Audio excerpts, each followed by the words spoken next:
1. The person of wrong view ends up at emptiness by suppressing all dharmas, whereas the supporter of emptiness considers dharmas as empty of any reality, indestructible and unchangeable. 2. The person of wrong view declares all dharmas to be empty and non-existent, but grasps the empty nature of these dharmas and talks about it. The supporter of emptiness knows the emptiness of dharmas but does not grasp the characteristic and does not talk about it. 3. Furthermore, the person of wrong view, although he verbally professes universal emptiness, loves when he has the occasion to love, is angry when he has the occasion to be angry, is proud when he has the occasion to be proud, makes a mistake when he has the occasion to make a mistake. Thus he is lying to himself. For the disciple of the Buddha, who truly knows emptiness, the mind is unshakable. The fetters do not arise where normally they would arise. In the same way that space cannot be tarnished by fire nor soaked by a shower, so no kinds of passions can become attached to the mind of the supporter of emptiness. 4. Furthermore, the person of wrong view talks about the non-existence of dharmas, but the latter does not originate so much from desire as from cause and condition. On the other hand, true emptiness comes from desire, and that is a difference. If the four boundless ones and pure dharmas, because their object is unreal, are thus unable to produce the true knowledge of emptiness, what can be said then of wrong view? 5.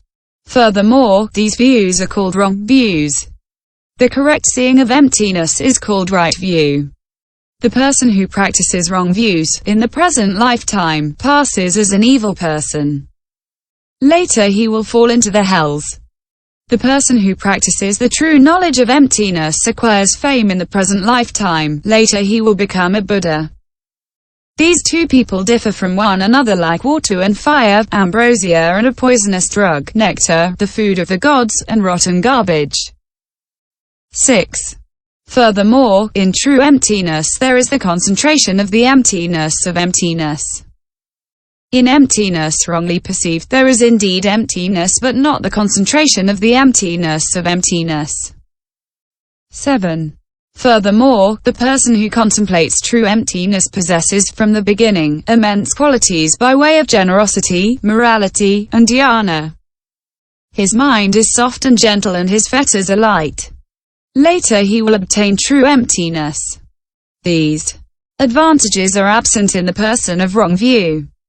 He wants to grasp emptiness only by means of speculation, analysis and wrong concepts. The fool who swallowed pure salt. A peasant was unfamiliar with salt. Seeing a nobleman put salt on his meat and vegetables before eating them, he asked why he did so. The nobleman replied that salt gave a good taste to food. The peasant thought that if salt gave a flavor to food by itself, it should be even better.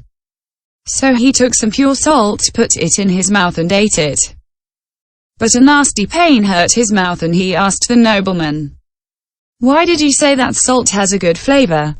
The nobleman replied, "Fool! You have to measure out the amount of salt and mix it with the food to give it a good taste. Why did you eat pure salt?" In the same way, the ignorant person who hears speak of the door of liberation called emptiness does not develop the qualities but wants only to obtain emptiness. That is a wrong view that destroys all the roots of good. This is what should be understood by the teaching on emptiness. The person who enters into the three teaching of the Pitaka, the Abhidharma and emptiness knows that the teachings of the Buddha do not contradict one another. Understanding that is the power of the PRAJÑÄ paramita, which encounters no obstacles to any of the Buddha's teachings. Whoever has not understood the PRAJÑÄ paramita will come up against innumerable contradictions in interpreting the Dharma. If he approaches the Abhidharma teaching, he falls into realism. If he approaches the teaching on emptiness, he falls into nihilism.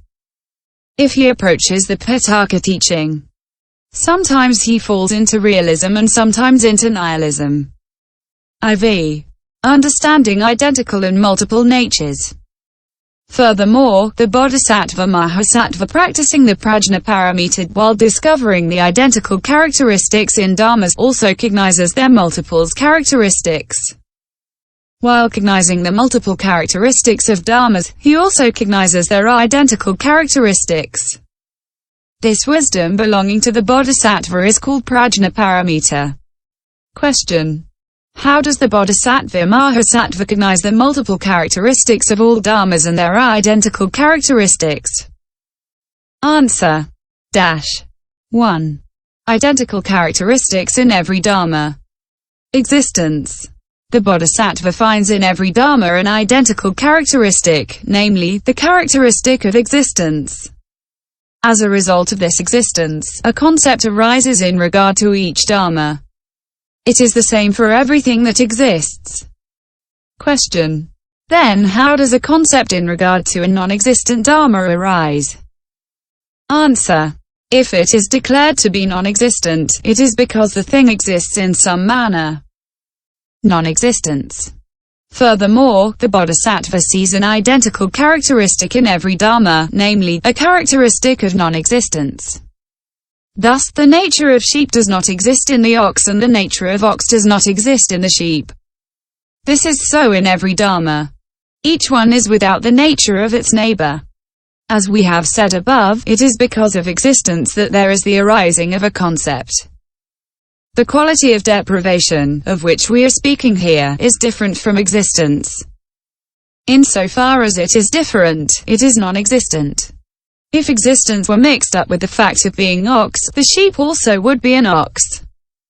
Why? Because existence would not differ from the fact of being an ox.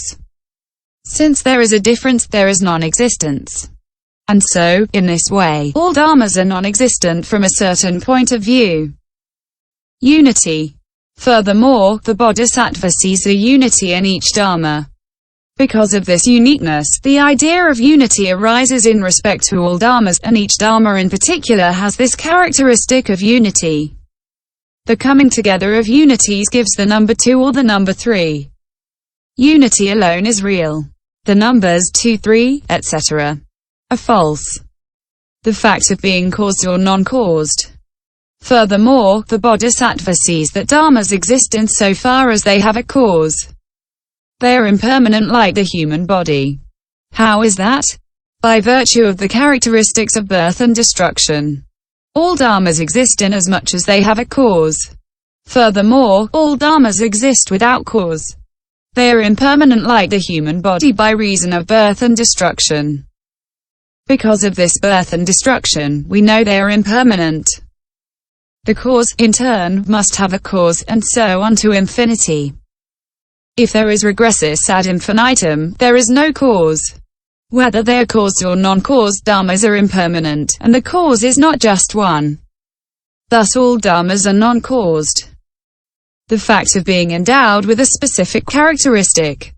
Furthermore, the bodhisattva who sees that all dharmas are endowed with a nature, for there is no dharma without nature.